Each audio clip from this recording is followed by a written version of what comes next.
Hello everyone, welcome back to my channel. आज आपण बघणार आहोत तिळगुळाची वडी.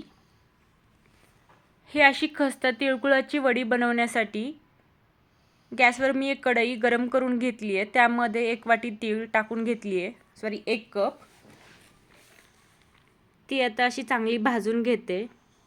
ही तीळ भाजत असताना गॅसची फ्लेम लो मीडियमच ठेवायची, म्हणजे ती एकसारखी भाजली जाते आणि सतत तीळ हलवत राहायचं. अशी ही तीळ एकसारखी भाजून घेतलेली आहे मी आता गॅस बंद करून घेतलाय आणि तीळ काढून घेते. तीळ काढून घेतल्यानंतर त्याच कढईमध्ये मी 2 टेबलस्पून असं तूप टाकून घेतलेलं आहे. चिक्कीसाठी तूप टाकल्यानंतर वडीला अशी चांगली शाईन येते. यामध्ये मी 1 कप गूळ किसून घेतलाय, तर आता ते टाकून घेते.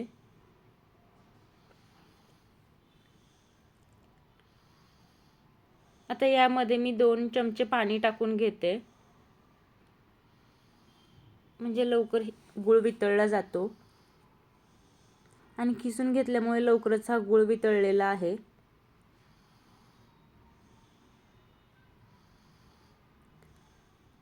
आता गुळाला फेस येईपर्यंत आपण असं उकळवून घ्यायचंय. याला जसजशी उकळी येते तसतसं याला फेस येतोय चांगला.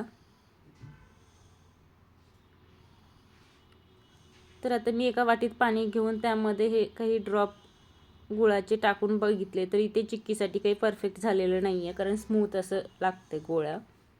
तर परत मी आता चेक करून घेतलंय पहिल्याप्रमाणेच.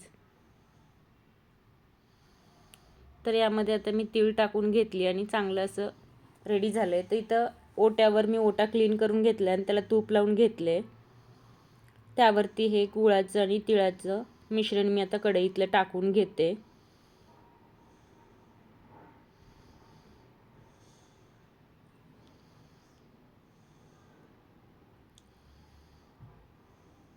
आता हे मिश्रण टाकून झालेलं आहे. मी वाटीला तूप लावून घेतले खालच्या बाजूनी आणि हे थोडंसं गरम असतानाच याला थोडंसं मी स्प्रेड करते, त्यामुळे थोडंसं वाटीला चिटकते.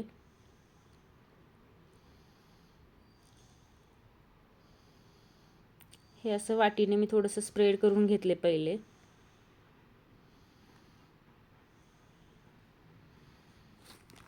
त्यानंतर आपण या मिश्रणाला 1 मिनिट मी थोडंसं थंड होऊ दिले आणि लाटण्याला थोडंसं तूप लावून ते लाटण्याच्या साहाय्याने त्याला थोडंसं स्प्रेड करून घेते. आणि इथे तुम्ही बघू शकता असं चांगलं लाटण्याने स्प्रेड होते हे वडीचं मिश्रण. त्यानंतर मी बतईच्या साहाय्याने याला कट करून घेते. तुम्हाला कशी साईज पाहिजे त्यानुसार तुम्ही बतईच्या साहाय्याने कट करू शकता. आणि माझ्यासाठी हे थोडंसं मिश्रण थंड झालेलं आहे, त्यामुळे मला थोडंसं कट करायला बतईने त्रास होतो. हे थोडंसं गरम असतानाच फास्ट कट करून घ्या. आणि आता हे वडी सेट होण्यासाठी आपण काही वेळ असंच ठेवून देऊयात. जे आपण वडी पाडून घेतलं होतं ते आपण आता असं सेपरेट करून घेतोय.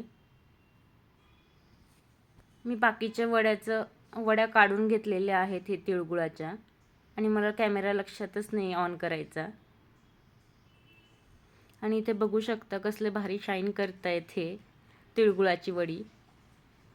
ही रेसिपी तुम्ही नक्की ट्राय करून बघा. आवडल्यास लाईक, शेअर, सबस्क्राईब करायला अजिबात विसरू नका.